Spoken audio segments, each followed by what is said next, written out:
de novo aqui. Gravação pendente.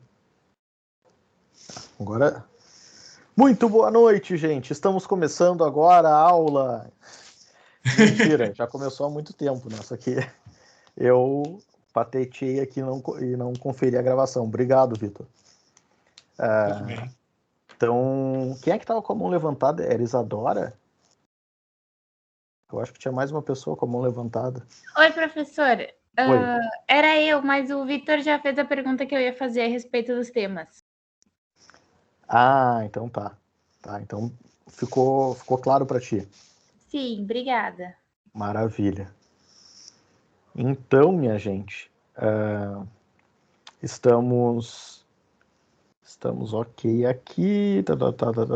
Tá. Deixa eu ver. Bom, então a avaliação ficou clara? Alguém ficou com alguma dúvida? Tá tranquilo para todos?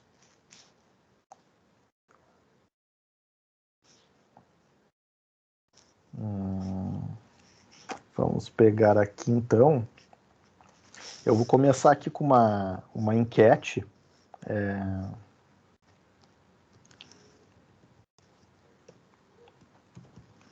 Eu vou começar com uma enquete agora com vocês, que é uma enquete virtual, tá? Eu normalmente faço a enquete com as pessoas falando, enfim, abrindo, na sala de aula expondo, mas como aqui a gente tem a dificuldade, alguns não têm microfone, outros estão sem câmera, aí eu vou fazer ela de forma virtual. Essa primeira enquete aqui não tem nenhum tipo de caráter científico, nem eu pretendo aqui avaliar. Os dados são sigilosos, protegidos, criptografados, eu não vou saber quem respondeu, mas é só para eu entender um pouco assim qual é o interesse de vocês em relação à matéria, tá? É só com esse sentido. Vocês já usaram o Kahoot, que é um aplicativo que a gente tem ali na Sim, internet. já. Então, eu vou compartilhar a tela com vocês agora. Com essa primeira pergunta. São 3 perguntinhas sobre o direito tributário, se vocês curtem o direito tributário.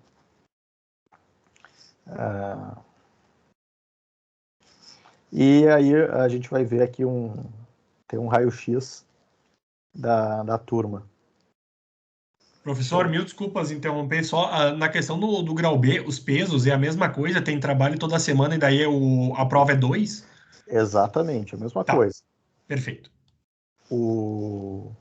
E aí, cada trabalho tem peso 1.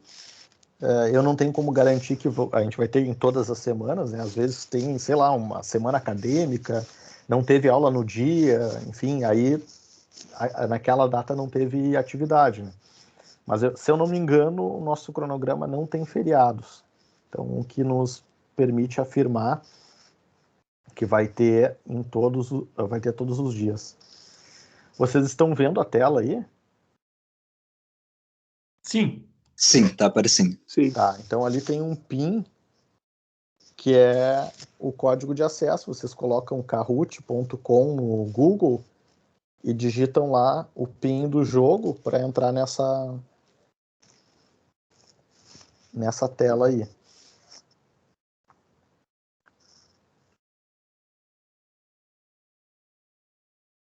Nós estamos aqui... Poxa, a casa tá cheia, tem 48. Não imaginava que ia ter tanta gente hoje.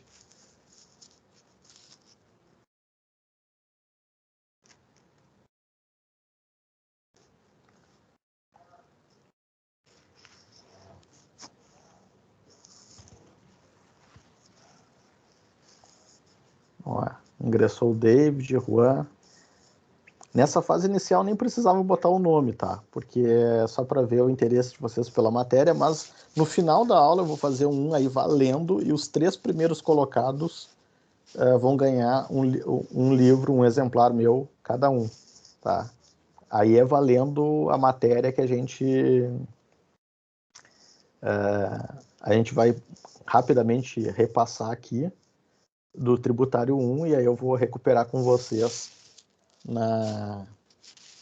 no quiz ali que eu vou fazer com o mesmo aplicativo, Kahoot. Bom, já tem bastante gente aderindo aqui, eu vou iniciar, tá? Aparece aí, você curte tributário? Sim, estamos sincronizados. Maravilha.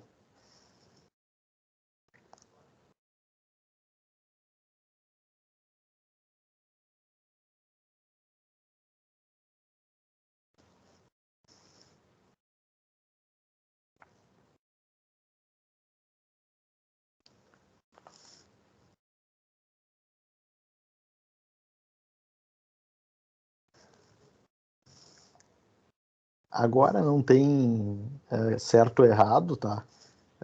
Então não importa, mas depois vai ter certo e errado, né? E muitas questões são bem simples e quem marca certo vai ficar surpreso. Ah, mas eu marquei certo porque eu tenho menos ponto do que o fulano. Aí o aplicativo ele desempata pela resposta no tempo. As respostas mais rápidas elas são melhor pontuadas, tá? Só para entenderem por que vai ter gente com mais pontos. Ah, meu Deus do céu! Fiquei apavorado com o resultado. Nunca na história teve um índice tão alto assim de pessoas interessadas. Considero, mas não gosto, 27. Faço porque é obrigatório 9. Essa era normalmente o índice mais alto. E Deus me livre, não teve ninguém.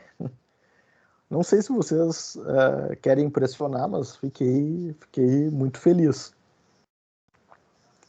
Mais uma perguntinha.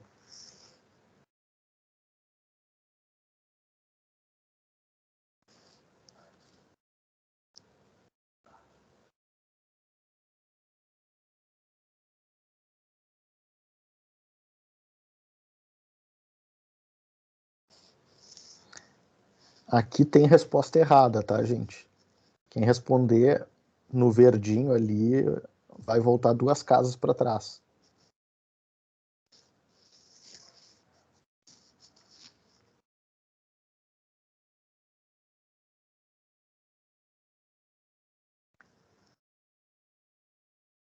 Já decidi em outra área, maioria.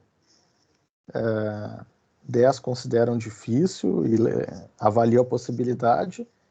E 7 disseram que é o sonho, que querem muito trabalhar com tributário. Bem legal o resultado. 2 que eu estou muito preocupado, depois esses vêm falar comigo em particular, que vai pensar só depois da formatura. Gente, isso é extremamente errado, esse tipo de pensamento, tá? Vocês não podem desperdiçar o tempo de vocês, mas enfim, não dá para.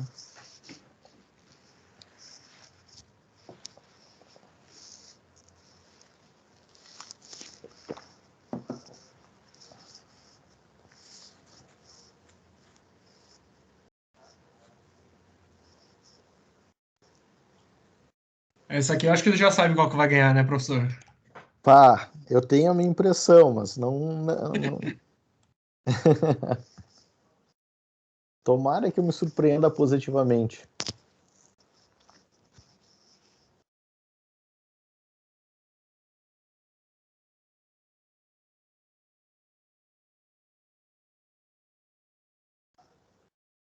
Pá, era isso que tu imaginava? Maioria, metade dos respondentes disseram que querem prestar concurso público. Eu imaginava isso. É, eu também imaginava, mas queria não acreditar. Mas enfim, quem vai advogar no seu próprio escritório são 8 quem quer ir para um escritório já constituído são 6, e 2 pretendem trabalhar em alguma empresa.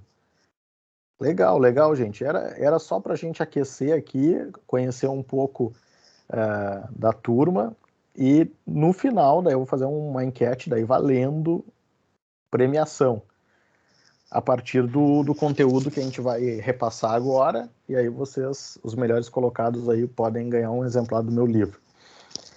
Bueno, vamos dar uma repassada aqui, e a repassada é bem rápida para a gente já começar a matéria nova, a matéria da aula de hoje. E a pergunta é bem singela, é bem fácil, tá?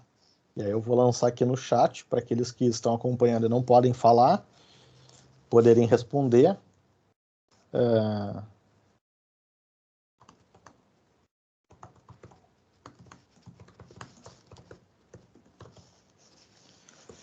Coloquei aqui no chat. Qual é o objeto do direito tributário? Aí quem quiser falar, pode falar. Quem quiser escrever, escreva ali, coloque a sua ideia, seu conceito. É a relação entre o Estado cobrando do contribuinte?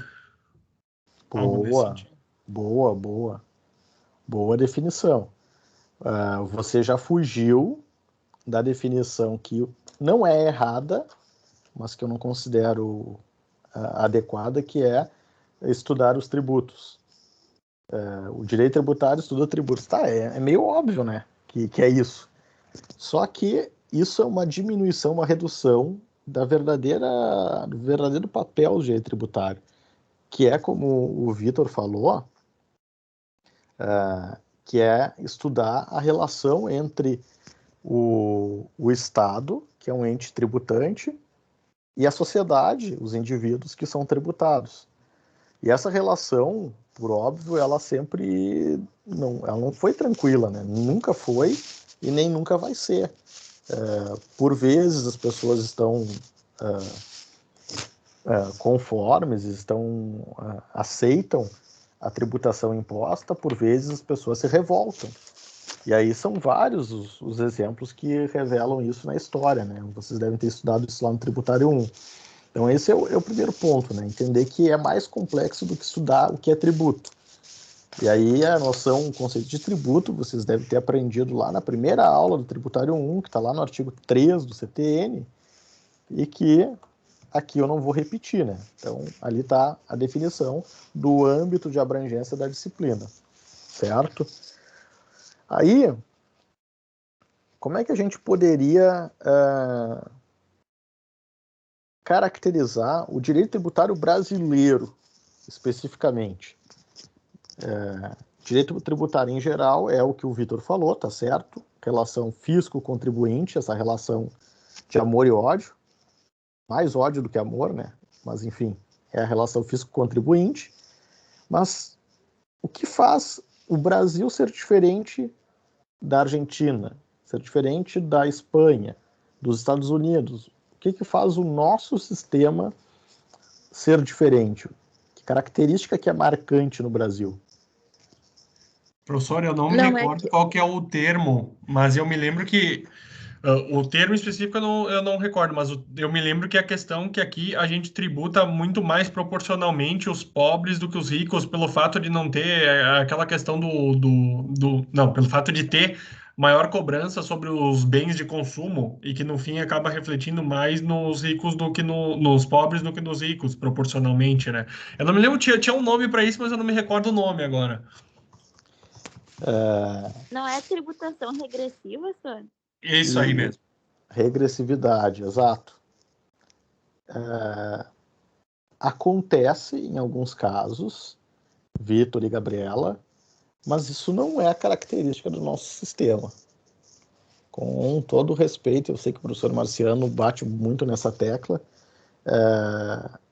ele tem isso sim, e a gente vai verificar em alguns casos, mas ele não é o traço que nos distingue de outros países. Professor, Diga. eu acredito que a característica principal seja que ele está na Constituição. Agora sim, David, agora sim. Que orgulho. É isso, gente. É isso que faz com que o Brasil seja diferente de outros países e que é inadequado, para dizer o mínimo, comparar sistemas diferentes. Então, a característica principal é que as regras de direito tributário foram, ao longo dos anos, alçadas lá para cima, na pirâmide do Kelsen, lembram? Aquela pirâmide lá, foram colocando as normas tudo lá na Constituição. Se vocês pegarem a Constituição lá do Império, depois da República, depois a Polaca, a Constituição lá do Vargas, Constituição de 46, a de 67, todas elas foram aumentando o espaço tributário a ponto de a gente chegar na Constituição que temos hoje, a de 88, que eu desafio vocês, qual o tema da nossa Constituição atual tem mais dispositivos que o tributário? O que vocês acham? Que assunto teria mais atenção do Constituinte que o direito tributário? Em termos de página mesmo, se a gente pegar uma Constituição impressa, vai folheando lá, que assunto tem mais páginas ocupadas do que o tributário? Os direitos fundamentais? Não, negativo. Professor, previdenciário, como é que é que é tudo junto, né? Ele engloba tudo numa mesma. Como é que é junto? É previdenciário, saúde e assistência. Essa parte, Juan, em alguma medida, ele também é tributário. Porque a Previdência ela tem um lado da arrecadação, que faz o custeio, e tem a outra lado que é da prestação, da prestação dos benefícios. Então, se a gente pegar só do benefício, que é o previdenciário puro, né, que é quem tem direito, quem tem tempo de contribuição, quem se aposenta, quem tem salário disso, salário, essa parte é muito menor que o tributário. Olha, dito isso, eu acho que o tributário está em primeiro lugar, então. Gente, peguem só o ICMS, artigo 155 da Constituição e seus parágrafos. Só o ICMS, eu jogo com vocês que, dependendo da formatação, não sei se vocês vão estar lendo num vademecum, naquele código comentado, enfim, é capaz de ter umas 5 páginas, só de ICMS. E ainda, além daquele capítulo que vai do artigo 145, que é o que a gente mais conhece, né, que vocês mais se concentraram estudando, até o 162,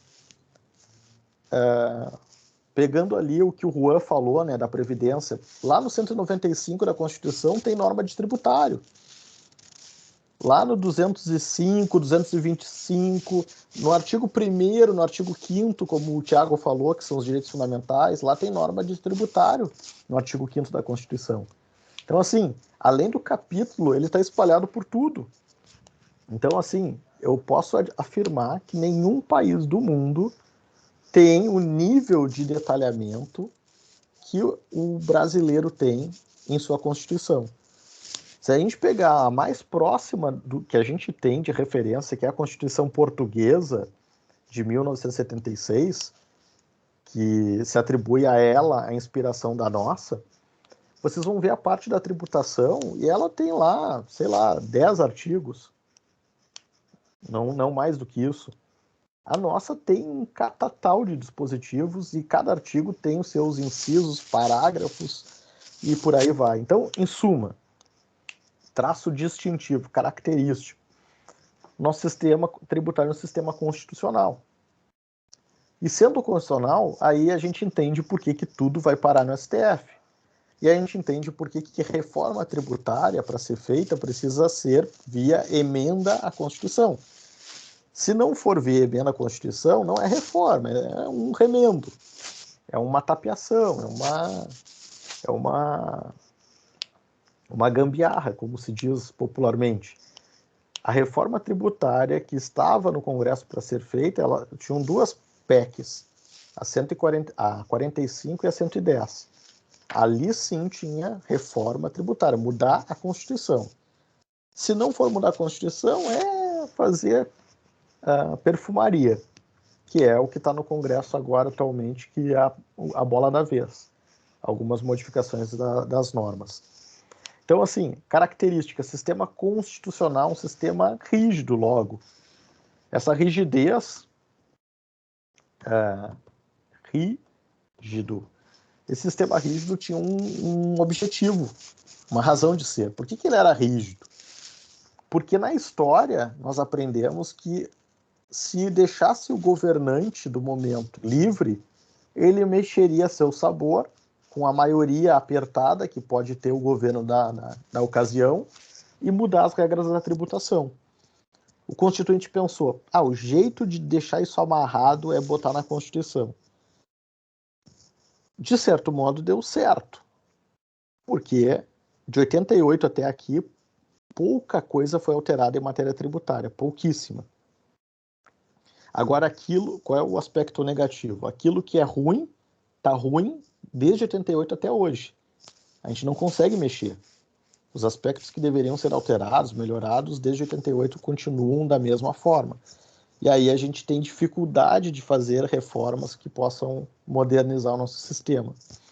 Então, essa característica é importante, gente, porque nos faz entender como é que funciona a nossa tributação, onde é que estão as regras e qual é a hierarquia dessas normas. Então, entender isso é bem importante, tá? É um conceito que tem que ficar bem gravado.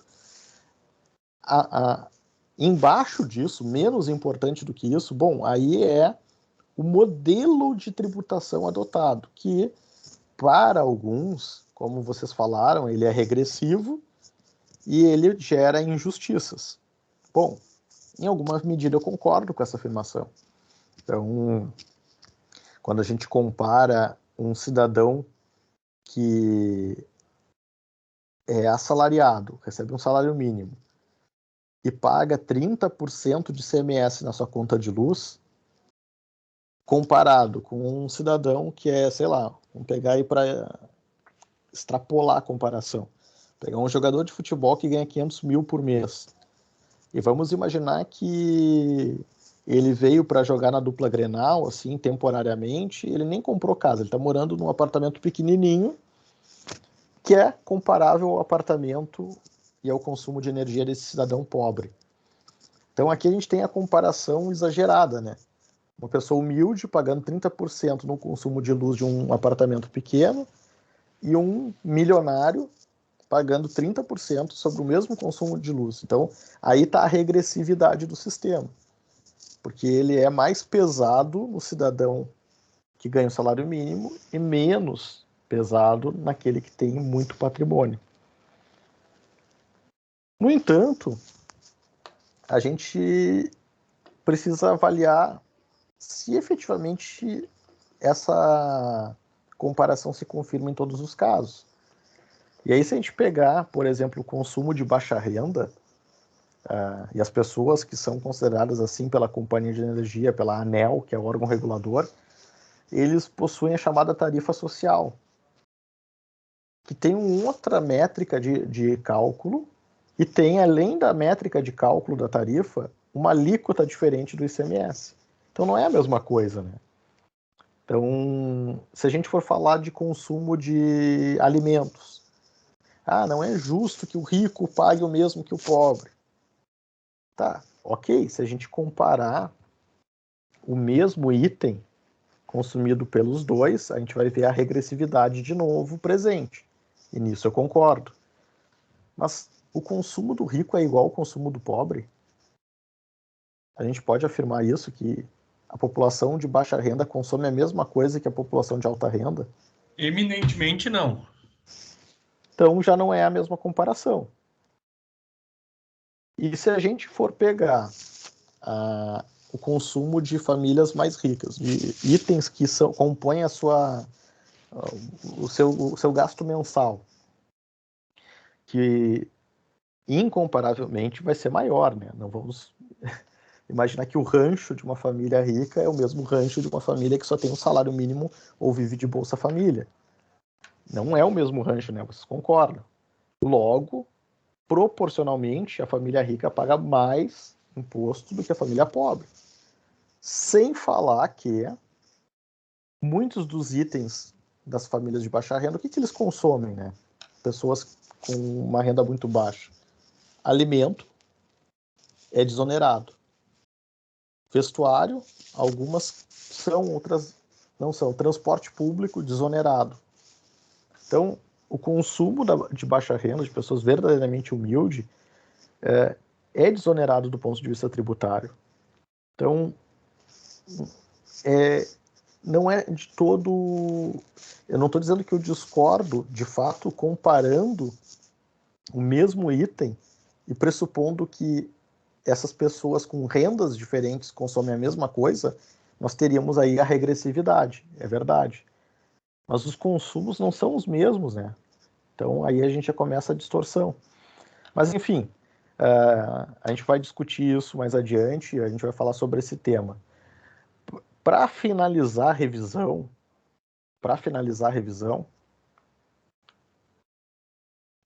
o Vitor é regressivo, mas nem tanto. De fato, ele tem sim distorções, tem, mas que a gente não vai resolver o problema do Brasil por aí. Então, vamos falar, é tema da aula de hoje, um pouco dessa discussão, tá? Eu quero ouvir um pouco a opinião de vocês. Diga lá, Juan.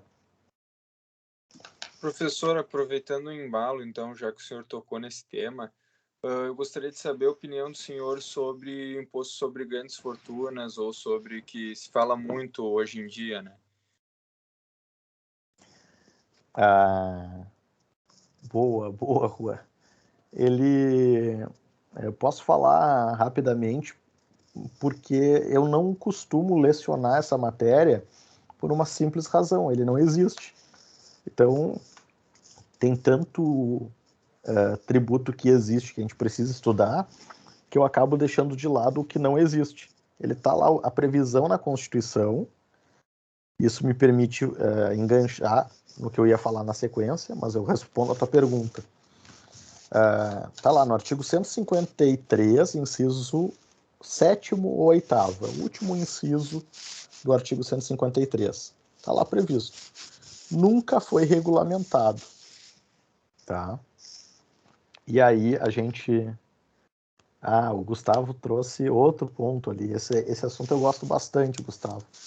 Na aula de imposto de renda a gente vai falar sobre isso, tá? Mas, respondendo à pergunta aqui do Juan, qual é o senso, o lugar comum, né? O senso comum. É evidente que os milionários devem ser tributados porque eles têm mais condições, logo, eles devem contribuir mais e não pesar sobre os de baixa renda. Então, em torno dessa ideia, eu acho que ninguém discorda, né? Eu acho que todo mundo concorda de que quem deve custear mais são aqueles que possuem maior capacidade. Porque é isso que está escrito na Constituição. Se a gente for... qual é o teu conceito de justiça fiscal? Não é o meu conceito. É o conceito que está na Constituição, artigo 145, parágrafo 1º. Quem tem mais, contribui com mais. Quem tem menos, contribui com menos. Então, essa é a definição de justiça fiscal da nossa Constituição. Trilhando esse caminho, nós chegaremos à conclusão de que sim, é uma forma de reduzir a desigualdade, é uma forma de se fazer justiça tributar às grandes fortunas. Mas aí eu pergunto, e essa pergunta ela não é respondida pelos juristas, ela é respondida pelos economistas. Eu pergunto assim, isso traz justiça fiscal? À primeira vista, sim.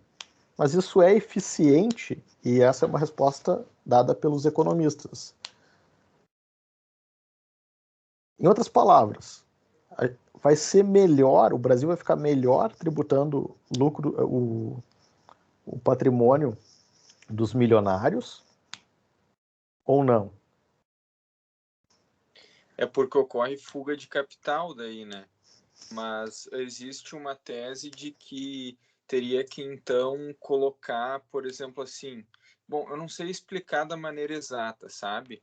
mas colocar um imposto maior para mandar esse dinheiro para fora, para não valer a pena mandar esse dinheiro para fora. Não sei se eu consegui me fazer... É que eu também só estudei por cima isso, né? Mas Sim. é mais ou menos isso. Juan, vamos lá, tá? Eu não tenho grande fortuna, gostaria de ter, trabalho para um dia ter, e também não tenho nenhuma procuração para defender milionário, tá? Então, que fique bem claro, porque às vezes as pessoas dizem que tá falando isso porque tu defende milionário, mas analisando do ponto de vista de eficiência econômica, o que acontece, meus amigos, quando a gente tributa aqueles que têm mais condição de ter assessoria especializada? Aqueles que têm mais capacidade de contratar bons advogados, bons contadores, boas assessorias.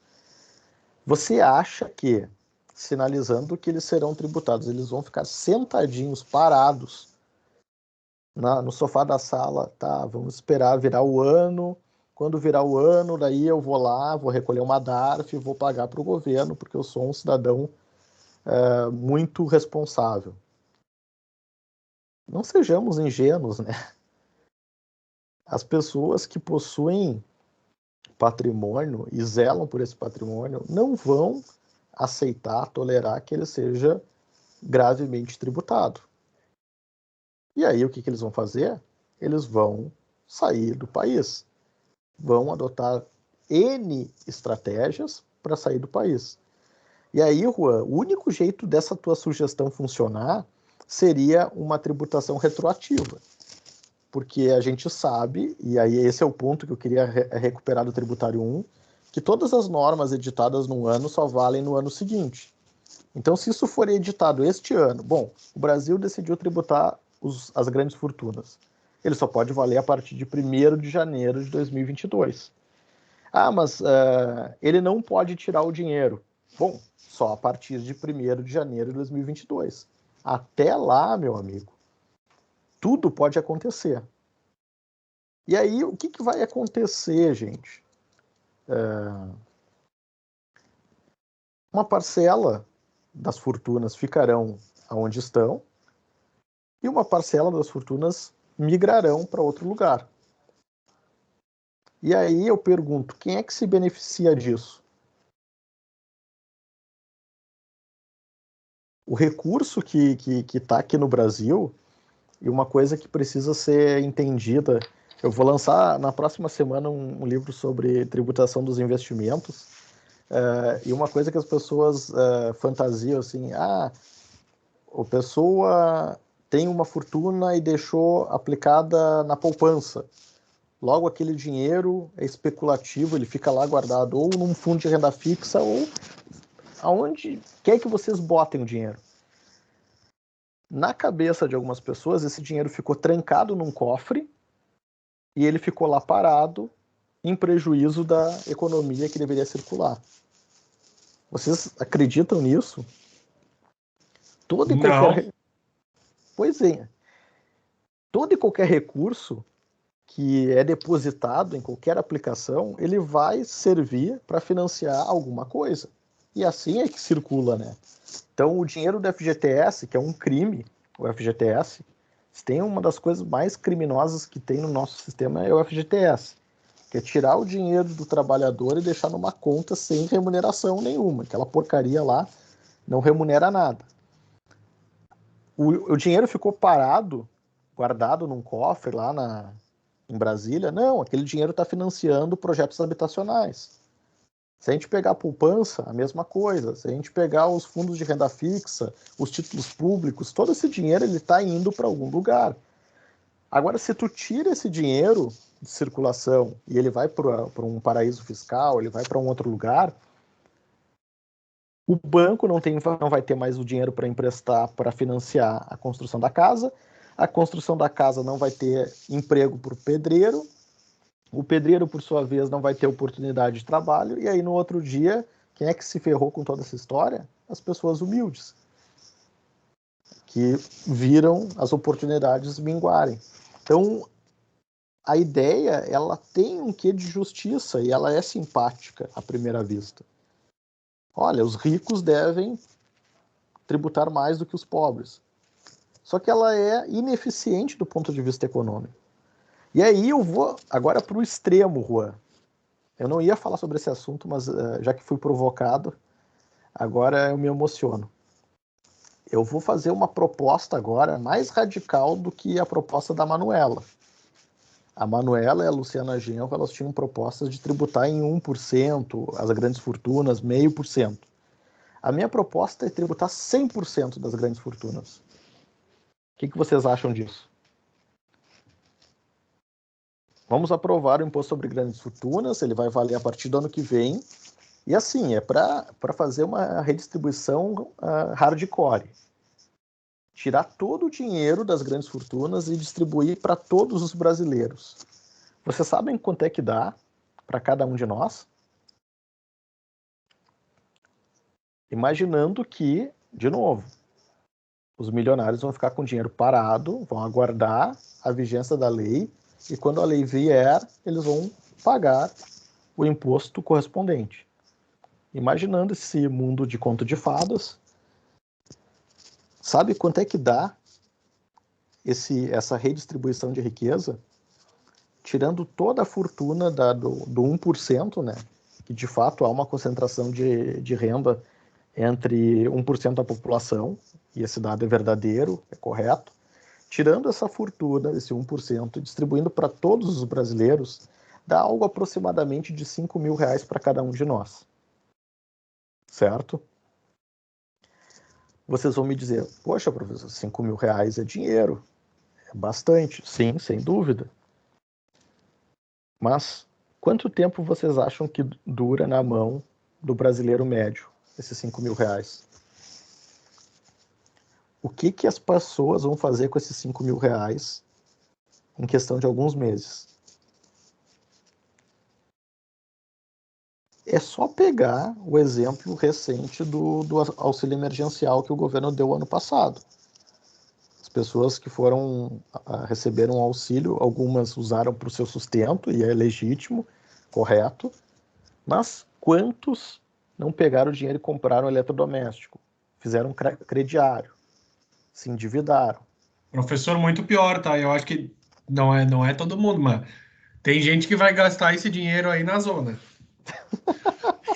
É uma realidade triste do nosso país, mas vai acontecer. Meu Deus do céu. Credo. Mas então, e aí o que a gente vai acontecer no dia seguinte, tá? Em que esse projeto foi implementado? No dia seguinte, a gente vai ter todos os brasileiros iguais. Em outras palavras, todo mundo pobre do mesmo jeito. Todo mundo vai ter R$5 mil. Então, assim, o que isso nos resolveu o problema da pobreza? Esse sim é o maior problema. É com isso que eu me preocupo, é com isso que a gente deve batalhar, é para acabar, reduzir, diminuir o contingente de pessoas pobres, que não têm o que comer, miseráveis. Eu vejo agora, nesse frio que fez nos últimos tempos aqui no Rio Grande do Sul, é de partir o coração, né? Tu vê as pessoas morando na rua ali, sem ter esperança. Então, isso é o problema. Não é o problema da família Setúbal, da família Salles, que é milionária sim, bilionária, que tem uma fortuna. E não existe o jogo de soma zero, gente. Esse é um negócio... o jogo de soma zero é o seguinte: se eles pegaram uma fatia do bolo, não tem para mim. E essa é a mentalidade de algumas pessoas. Bom, se eles pegaram lá a fatia maior, significa que não vai sobrar para os outros, logo tem que dividir isso daí de forma igual. Não funciona dessa forma. Então eu dei uma volta aqui para responder ao Juan. Espero que eu tenha te respondido, deixando a minha opinião, obviamente, né, sujeita a críticas. Respeito quem tem posição diferente.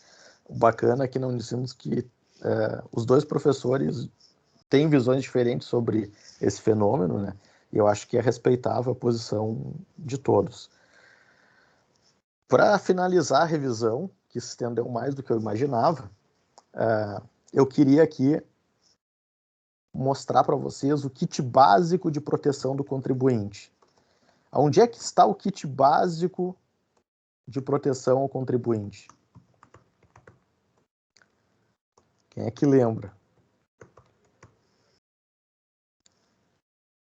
Onde é que eu encontro isso? Que é, digamos, aquele arsenal que estabelece lá a proteção, as garantias que o contribuinte tem na nossa Constituição.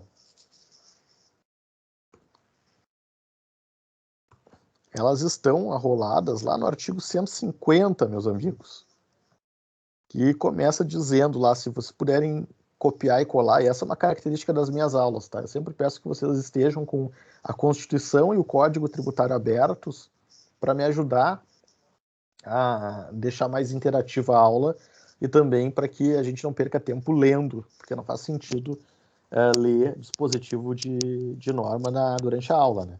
Então, quem puder transcrever o artigo 150, me faça por gentileza aí no chat. Maravilha. Bom, se puxaram aí, botando até os parágrafos. O importante aqui era os incisos, tá? Mas ali o caput que o Vitor Hugo transcreveu diz, sem prejuízo de outras garantias. Garantias de quem, meus amigos? Garantias do contribuinte. Então, essas normas não tutelam o Estado. Não é para proteger o Estado, não é para proteger a arrecadação. Essas normas são para proteger o contribuinte. Isso é importante relembrar do Tributário 1, tal como está escrito na Constituição. E aí a gente tem lá, conjunto delas. Inciso 1, legalidade. Então, tudo tem que ser feito por meio de lei, salvo as exceções que estão na Constituição. Inciso 2, isonomia. Todo mundo deve ser tratado de forma igual quando estiver em posições de equivalência. Quem é diferente, obviamente, vai ser tratado de forma diferente. No inciso 3, a gente tem a segurança jurídica, né? Que é a anterioridade, a irretroatividade e a noventena. São proteções do contribuinte em relação ao tempo, para que as modificações não causem surpresa. No inciso 4, a gente tem a proibição de confisco. Proibição de confisco. E no inciso 5º, nós temos lá a limitação do direito de ir e vir, ou a proteção ao direito de ir e vir, né, que é constitucionalmente tutelado ali no artigo 150, e por fim, o inciso 6º trata das imunidades tributárias. Então esse é o kit básico. Esses temas devem estar bem vivos para vocês, porque de hoje em diante a gente não vai mais falar neles, tá? E para finalizar a revisão do Tributário 1, o último assunto que eu gostaria que vocês tivessem clareza e não confundissem os institutos, é uma linha do tempo que eu estabeleço do nascimento até a morte do tributo. Então, se vocês entenderem isso, vai ficar bem claro a matéria do Tributário 2. Se isso estiver causando dificuldade, aí a gente precisa revisar para recuperar. Então, vocês me sinalizem se para vocês está claro isso aqui. Então, qual é o primeiro passo quando a gente fala de tributário, minha gente? Para começar a falar de tributário, eu falo da competência definida lá na Constituição. Tá, minha linha ficou horrorosa. Então, esse é o primeiro passo para a gente poder começar a conversar em tributário. Então, eu tenho que ter uma competência tributária, e essa competência tributária, ela está lá na Constituição. Tá? Aí, segundo passo, tem a norma na Constituição. Para começar a cobrar o tributo, eu preciso ter a chamada hipótese de incidência.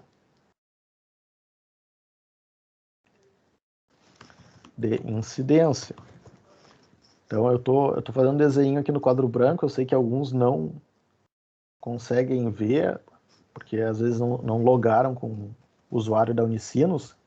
Então, eu estou narrando a linha do tempo aqui que eu desenhei. A hipótese de incidência é a descrição prevista na lei. Então, todo tributo tem que ter uma lei para instituir, né?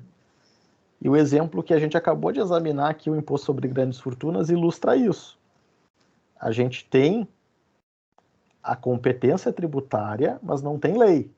Então, acabou aqui a conversa do Imposto sobre Grandes Fortunas. Então, não tem o que falar dali para frente. Mas, por exemplo, a gente tem lá o artigo 32 do CTN que fala sobre a competência, a hipótese de incidência do IPTU. A gente tem o artigo 2º da Lei 8.115, que é a hipótese de incidência do IPVA no Rio Grande do Sul. Tudo isso a gente vai estudar nas aulas seguintes. Então, eu tenho uma lei. Criada a lei, nós já temos aqui um vínculo entre Estado e cidadão? Não, ainda não tem. O que falta acontecer, pessoal? Ainda não se criou a chamada obrigação tributária. A obrigação ela só vai surgir quando o contribuinte realizar o fato gerador. Tá ficando claro para vocês isso, gente? Essa revisão aqui é importante porque são conceitos que alguns entendem que é sinônimo. Mas eu estou mostrando que esses conceitos eles são separados no tempo. Prof, tá ficando claro para mim, sim. Desculpa eu perguntar isso, que eu acabei não vendo onde que surgiu essa imagem. Onde é que eu consigo pegar ela? Tá aqui no Moodle? Não, aí eu estou desenhando no quadro branco aqui na... Ah, tá. E depois o senhor vai disponibilizar para nós? Posso disponibilizar. Tá, tá bom. Professor e colega, eu tava vendo, tipo, o desenho ali, mas tava lá embaixo. Tem que pegar e clicar com o mouse e arrastar para cima, porque eu acho que conforme tu mexe, não vai automático aqui para nós. Aí eu peguei o mouse e fui pulando lá para cima, daí agora eu me enxerguei aqui onde tu tá. Dá um zoom, o jeito certo é dar um zoom para ver onde é que eu estou escrevendo. Aí, tá, muito obrigada. Todo mundo se entendeu agora. Agora sim, agora eu me achei aqui, obrigada. Valeu, Vitor Hugo, obrigado. Viu, gente, como é importante perguntar? A dúvida da Caroline ajudou aí os demais a se localizar. Então, mostrei ali no desenho o fato gerador, cria a obrigação, mas nesse exato momento eu tenho um crédito, eu tenho como ir no banco pagar se eu quiser pagar? Não tenho. É preciso ter um momento posterior que é o chamado lançamento do tributo, que é a constituição de um documento que a partir daquele momento o crédito passa a ser exigível. Então ele pode ser cobrado. E aí a gente vai para o último momento aqui, que é o eventual pagamento do tributo. Então, se o contribuinte foi lá e pagou, depois de ter sido lançado, constituído, aqui a gente tem a morte, então acabou a obrigação tributária com o pagamento. Se não ocorreu o pagamento, então aí a gente vai para um tema que a gente vai tratar neste semestre, que é a cobrança do tributo não pago via execução fiscal. Então isso é um tema que a gente vai estudar lá no finalzinho do semestre, que é a cobrança do tributo na execução. Mas se houve o pagamento, está encerrado. E aí a gente tem aqui dois conceitos importantes, que é o prazo de decadência, que é contado do fato gerador até o lançamento. Esse é o chamado prazo decadencial. E o outro prazo que a gente conta é o prazo da constituição do crédito até a cobrança, que é o prazo prescricional. Prescrição. Então, este é o resumo a jato do tributário 1. Destes conceitos, meus amigos, há algum que vocês gostariam de esclarecer, algum ponto para recuperar? Porque daqui para frente eu vou pressupor que isso tudo está bem claro para vocês e a gente vai avançar na matéria. Professor? Diga. Tá, só uma coisa. Isso da questão da decadência e da prescrição, considerando o pagamento normal ali, vamos pensar que não tivesse que partir para execução, isso seria necessário se observar também? Eu queria saber em que contexto que a gente vai ter que atentar se houve prazo decadencial ou prescricional. Boa pergunta, Vitor Hugo. Boa pergunta. Então, assim, quando é que interessa averiguar isso? Na maior parte dos casos, quando o contribuinte não pagou, ele está sendo cobrado, certo? Então, a pergunta que o contribuinte vai fazer quando ele for no teu escritório, e aqueles que forem atuar na área, eles vão perguntar, olha aqui, doutor, chegou essa cobrança aqui, ó, essa cartinha. Está prescrito, tem que pagar ou não? E aí, o que vocês vão ter que fazer? Pegar a cartinha e comparar as datas. Ele decaiu o direito de lançar, então operou-se a decadência. Está prescrita a cobrança, já passou 5 anos, então está prescrito, não tem que pagar. Mas há ainda uma outra situação, Vitor Hugo, que é quando o contribuinte pagou no tempo certo, mas era um tributo que já havia caducado. E aí, se esse é um trabalho do advogado, é um trabalho do contador, apurar e verificar, olha, você pagou, não precisava ter pago, porque já havia caducado.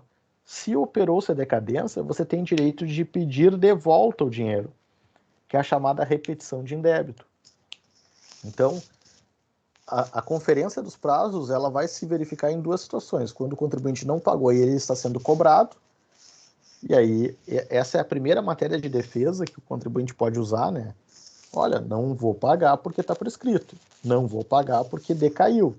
E ambas as hipóteses são formas de extinção do crédito tributário. Artigo 156 do CTN, tá? Então, lá naquele dispositivo, lá estão todas as formas de extinguir. A primeira e a mais natural é o pagamento. O tributo foi constituído, está certo, está correto, tem que pagar. Paguei, extinguiu. Mas há outras 10 formas de extinção. Dessas 10, eu destaquei 2, prescrição e decadência. Tá? Então, sobre o tributário 1, esse é o básico do básico que eu trago aqui para vocês. Até aqui tá tranquilo? Isso sim, só eu queria que tu puder repetir rapidinho só, quando tu tava pegando e comentando aqueles incisos do 150, tu falou da segurança jurídica e tu falou que, que isso vai se subdividir em retroatividade? Sim, é que assim, segurança jurídica não está no texto da Constituição, né? Isso é um nome, é o apelido que eu dei. Claro. O 153, ele tem 3 incisos, que é irretroatividade, então eu vou colocar aqui até, a linha A, irretroatividade, a linha B, anterioridade de exercício, alternativa C, a linha C, anterioridade mínima ou nonagesimal ou noventena, que são os 90 dias. Tá? Então, o inciso 3 se desdobra nessas 3 normas. Que, em suma, se a gente for espremer ali e tirar a essência, o que ela quer dizer? Olha, você não pode sacanear o contribuinte. As normas, elas só têm efeito prospectivo, só para frente. Não pode ter efeito para trás. Um negócio que eu fiz há 5 anos atrás, ele vai ser impactado pela lei nova? Não pode, só para frente. Tá bem? Então essa que é a ideia da segurança jurídica. Perfeito. Bueno, gente. Diga. Uma dúvida que confesso que que sempre tenho, que vejo, que é muito corriqueira, é a questão das datas ali específicas. Será que prescreveu? Será que houve a decadência? É do fato gerador? Não sei se seria o momento, se eu podia dar uma revisadinha mínima com uma data hipotética só para fixar, não sei se é o momento, se podia. Claro, Renato, assim, Renato e amigos, assim, colegas, não, vamos fazer uma combinação, assim, não tem pergunta inoportuna, não tem pergunta inadequada, não tem pergunta feia. Eu estou gostando da turma de vocês porque vocês estão realmente interessados em explorar, né? Então isso é positivo. E a dúvida do Renato pode ser a dúvida de muitos outros que não perguntaram. Então, o máximo que vai acontecer é eu pedir, Renato, a gente vai abordar esse assunto daqui a 2 aulas. Aí eu vou tratar especificamente. Mas fora isso, gente, perguntem mesmo. Aproveitem a oportunidade e tirem suas dúvidas. Então, assim, vamos abordar porque realmente, se não for agora, eu não vou voltar no assunto. Isso é matéria do Tributário 1. Então, assim, vamos lá. Vamos começar com a decadência. Decadência está prevista no artigo 173 do CTN. Tá? E aí, qual é o termo inicial do prazo decadencial? Quando é que começa? Na data do fato gerador. Então, e aí eu tenho que pegar na lei qual é o fato gerador de cada tributo que eu estou examinando. Então, pratiquei o fato gerador, agora começou a contar, certo? Qual é o termo final? Na constituição do crédito. Entenda-se, lançamento do tributo. Como a decadência é o direito de lançar, é fulminar o direito do fisco lançar, constituir o crédito, ele termina com a Constituição. Se foi antes de 5 anos, está dentro do prazo.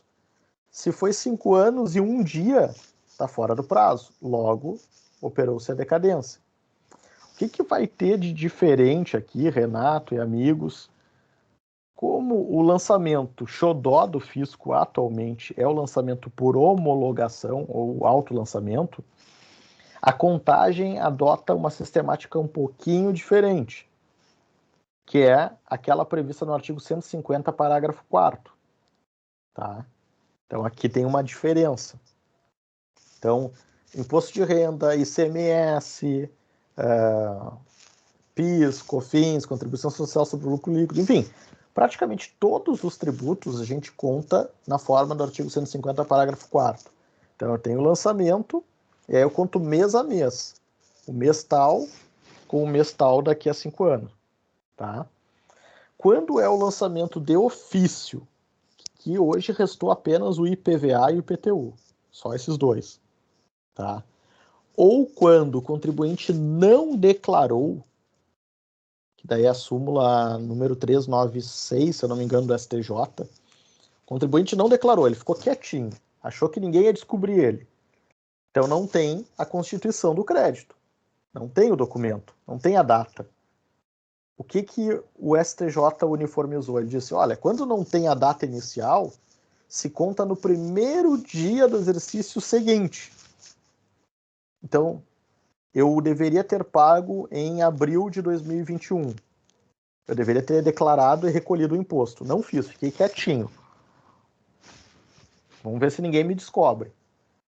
Quando é que começa a contar o prazo decadencial para o fisco? 1º de janeiro de 2022. É o primeiro dia do exercício seguinte que ele poderia ter lançado. Então, na prática, quando é lançamento de ofício ou quando é tributo não declarado, ele tem um prazo um pouco maior. Ele acaba sendo quase que 6 anos, a depender do mês que nós estivermos falando. Então, ele começa a contar no primeiro dia do exercício seguinte, que é o artigo 173, caput. Tá? Se for lançamento por homologação, tributo declarado pelo contribuinte, conta naquele mês. Então, eu declarei agora em abril que eu fiz uma operação, mas não paguei. Quando é que começa a contar o prazo? Em abril. Então, em abril de 2026, Se a gente contar 5 anos, decai o direito de lançar, em definitivo, certo? E aí, como é que a gente conta a prescrição? Artigo 174 do CTN. Termo inicial.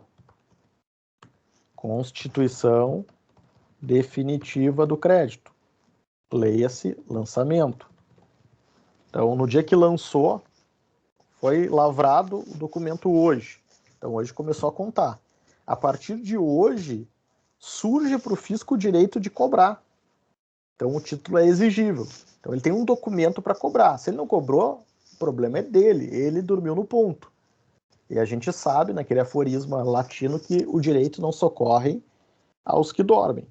Então, a prescrição é a combinação do decurso do tempo com inação.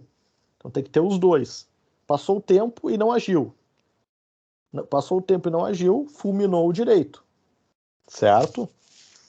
Então, constituído. Se não foi constituído ainda, não tem crédito. Se não tem crédito, não está contando o prazo.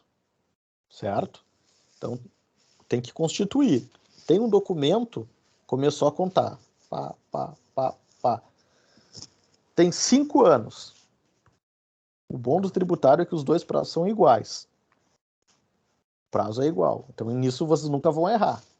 O que muda é o termo inicial e o termo final. Passou 5 anos e nada foi feito, prescreveu. O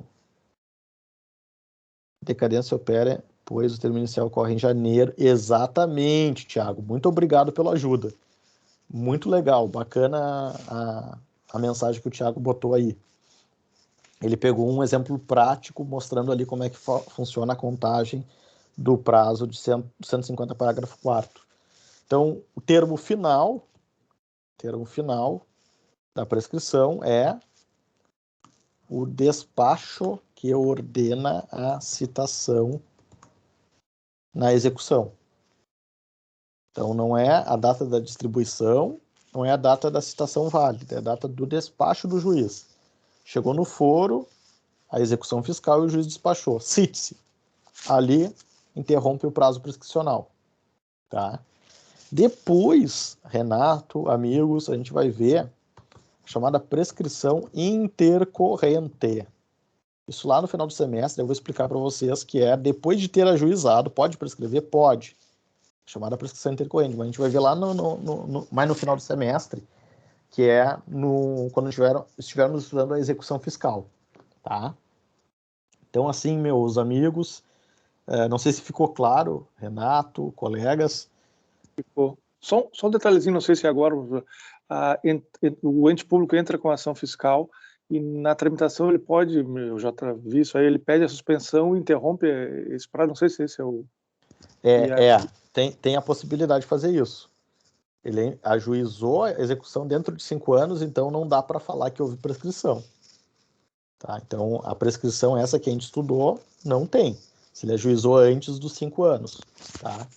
Aí, o que acontece muitas vezes? O devedor não tem bens ou a empresa fechou. Não existe mais empresa, está fechado. O oficial de justiça bate lá na porta e não tem nada. Aí, o fisco vai ir atrás de quem pode arcar com essa dívida. Então, ele vai tomar diligência. Não achou nada, ele pede o arquivamento. Tá? E aí, a partir daí, vai começar a contagem da prescrição intercorrente. Então, aí é a prescrição intercorrente, não é mais a prescrição essa do CTN. Tá? Mas a gente fala mais lá adiante. Bom, gente, acabamos que a revisão da matéria tomou a maior parte da aula. Eu queria já ter começado aqui a matéria nova, mas eu não vou deixar de fazer o nosso quiz com premiação, prevendo aqui a participação. A gente está com 49, poxa, em tempos de pandemia e aula remota, assim, pelo Teams, eu acho que foi o quórum mais alto que eu já tive. Fiquei feliz com a presença de vocês e espero que a gente tenha um excelente semestre. Para finalizar, então, eu vou parar aqui o quadro branco, vou compartilhar com vocês lá o Kahoot. E aí, vamos voltar para cá. Prof, eu só gostaria de pedir para o senhor não esquecer de deixar ele disponível para nós. Acho que é meio que um mapa mental, assim, bacana. Daquele esqueminha, tá? Pode deixar que eu faço. Deixa eu ver. Library. Revisão. Quiz. Tributário 1. Revisão tributário 1. Tá aqui. São 5 questões. Tem que botar o PIN de novo, eu tinha fechado aqui. Não, é outro PIN. É outro PIN. Deixa eu procurar aqui qual é o... Revisão. Acho que essa daqui, são 5 questões.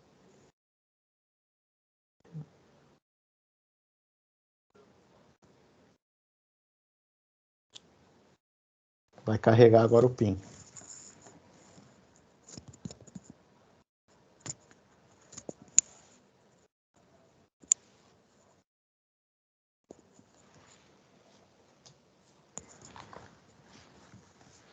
Agora é bom botar um nome verdadeiro, tá? Até para saber quem é que foi sorteado.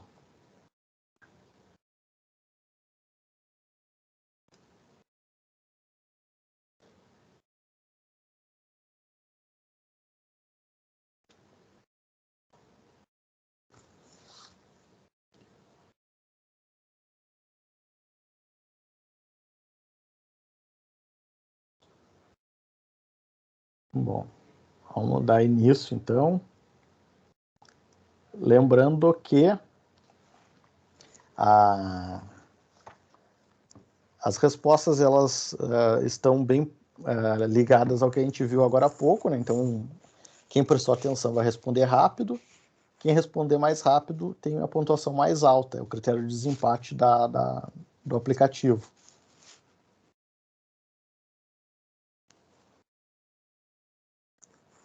Valendo!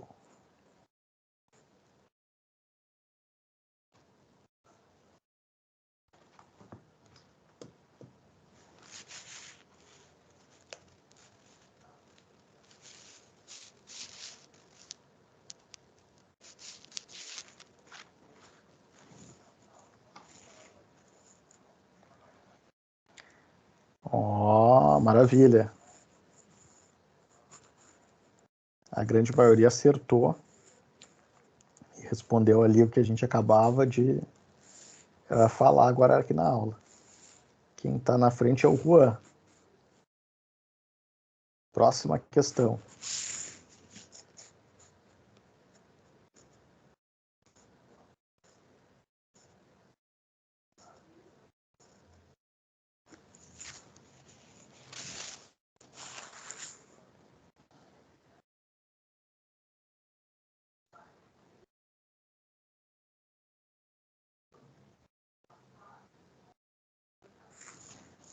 Ó, o pessoal tá afiado, hein? Vamos ver como é que ficou agora o ranking.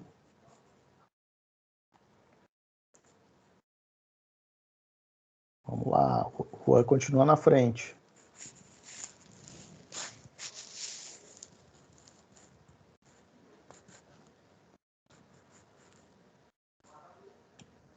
Bah, fui genial agora, eu cliquei na tua tela. Puta que pariu. É porque aqui não sei se tu sabe, aqui para nós não aparece a resposta. Tem que olhar numa tela e clicar na outra. Ah, entendi.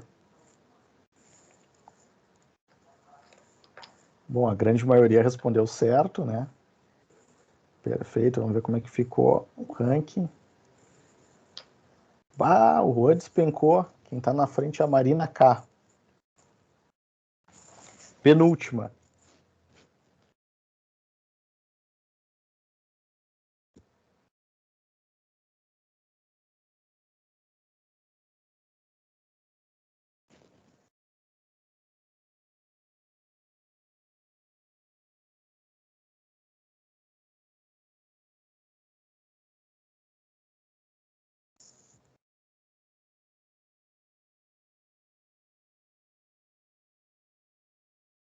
Aí a turma está, na sua grande maioria, acertando as questões.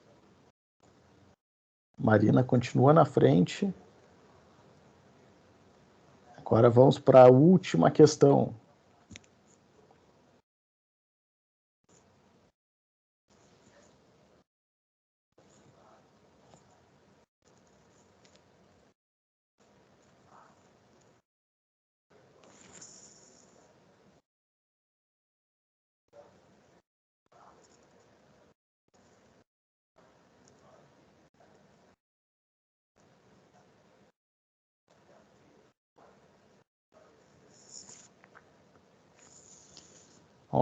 Agora deu uma quebrada aqui.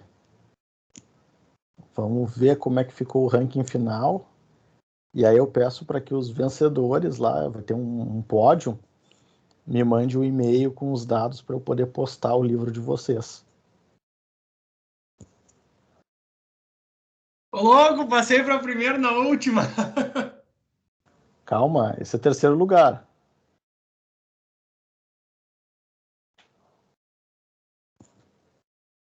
Falei? Aqui apareceu para mim, apareceu Vitória Épica, primeiro lugar. Olha só, hein, que recuperação o Vitor. Eu vou recorrer, hein? Fui prejudicado pela conexão da internet aí. Que barbaridade. Bom, Vitor Hugo, Vinícius, Gabriel, me mandem um e-mail com os dados de vocês, que aí eu encaminho pelos correios, que vai chegar só Deus sabe quando, mas encaminho para o endereço de vocês, tá?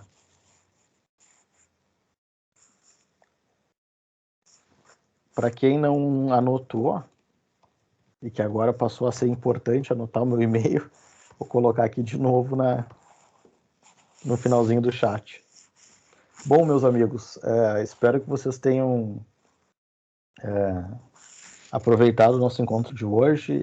A ideia é que todos eles tenham essa característica, né, de servir, de ser útil para vocês, seja para quem vai atuar, seja para quem se prepara para concurso, seja para quem quer ter a noção para o exercício da cidadania, né? Acho que isso é fundamental, a gente entender um pouco da tributação para poder se posicionar, e não somos formadores de opinião, isso vocês precisam ter bem claro, gente. É a elite da população brasileira que está no ensino superior, né? Vocês são minoria, e a gente tem condições de ajudar as pessoas, auxiliar elas, informando, ou continuar nessa bagunça aí que está o país há alguns anos, de tanta desinformação. Mas, vamos lá, o David está com a mão levantada. Fala, David. Professor, em relação ao trabalho ali que tem que fazer, seria a lei orçamentária anual do município? Não vai ser esse, porque não deu tempo de eu falar. A previsão é que eu falasse sobre direito financeiro, que era a matéria de hoje, e aí eu deixaria a tarefa sobre isso. Eu vou deixar uma outra tarefa que tem a ver com o que a gente conversou. Então, não realizem essa que está ali. Eu vou agora corrigir o plano de ensino, como vocês me alertaram, colocar o plano de ensino correto e colocar a tarefa correta. Tá bem? Certo. A Vitória também está com a mão levantada. Pode falar, Vitória. Prof, só para avisar que a tarefa ela tá com a data do semestre passado. Daí tá dizendo que tá atrasada, daí só para alterar, para não ficar marcando pra gente. Não, isso acontece como copia tudo do semestre anterior, Sim, muitas coisas estão lá. Então, sempre façam isso que o David fez agora, né? Se tem dúvida, pergunta para ter certeza. Não é essa a tarefa, tá? A gente não falou sobre orçamento, a gente não falou nada na aula de hoje, então não tem nem como cobrar de vocês algo que a gente nem tratou, tá? Então, sempre vai ser uma questão que tenha relação com a aula que a gente teve. Tá? Então, a gente teve uma aula hoje sobre um assunto, é sobre isso que vai incidir a nossa tarefa da semana, tá bem? A próxima aula aqui, né, professor? Não. Vai ser aqui com... A próxima Aqui aula EAD. é via Teams. Sim. A próxima aula é via Teams. Não vai ser presencial, certo. A partir da terceira semana, que daí começa a escalonar, que eu não recordo o nosso calendário, tem que pegar lá no Minho Unicinos, aí tem lá o calendário da nossa disciplina. Isso tudo está no plano de ensino que eu coloquei lá, mas na semana que vem a gente vai combinar, e aí vocês, por favor, pensem já, decidam se vocês vão querer assistir ou não, para a gente oportunizar quem quer assistir presencial e também não tirar o espaço de quem, eu não tenho certeza. Então não tira o espaço de quem quer realmente assistir, né? Acho que não vai dar aglomeração, acho que vai ser meio misturado, aqueles que querem assistir, aqueles que querem ficar em casa, então não vai ter problema. Mas se tiver sobreposição, overbooking, aí a gente tenta encontrar uma solução alternativa, tá? Certo, gente? Professor, agora eu pego e eu te mando um e-mail lá, te mando meu endereço, essas coisas? Isso, para eu poder postar o livro para você. Tá, perfeito. Então tá, minha gente. Alguma outra dúvida? Alguma questão que vocês gostariam de... Isso, Gustavo, fica para a próxima aula. Exatamente. Na semana que vem, é sempre uma semana, tá? Não precisa... Isso é um combinado, é cláusula pétrea. Todas as atividades têm prazo de uma semana só. E vocês vão ver, assim, que o nível de complexidade é tranquilo, gente. Não é nenhum TCC para escrever, não é nenhum trabalho. É uma pergunta com uma resposta que cabe num parágrafo, numa folha 4, tá? E aí vocês vão gastar, forçando a barra, 1 hora da semana, estudando tributário. 1 hora na semana. Não é nada absurdo. Então, eu conto aí com o apoio de vocês. E se alguém tiver algum problema, alguma questão, como eu disse, me relate, entre em contato comigo para eu poder ajudar e, eventualmente, sanar essa dúvida. Certo, gente? Então... Boa noite. Obrigado, professor Ederson. Boa noite a todos. Muito boa noite. Um bom semestre para todos nós aí. Fiquem bem até quinta-feira que vem. Tchau, tchau. Boa noite e obrigado pela aula. Tchau, boa noite. Boa noite.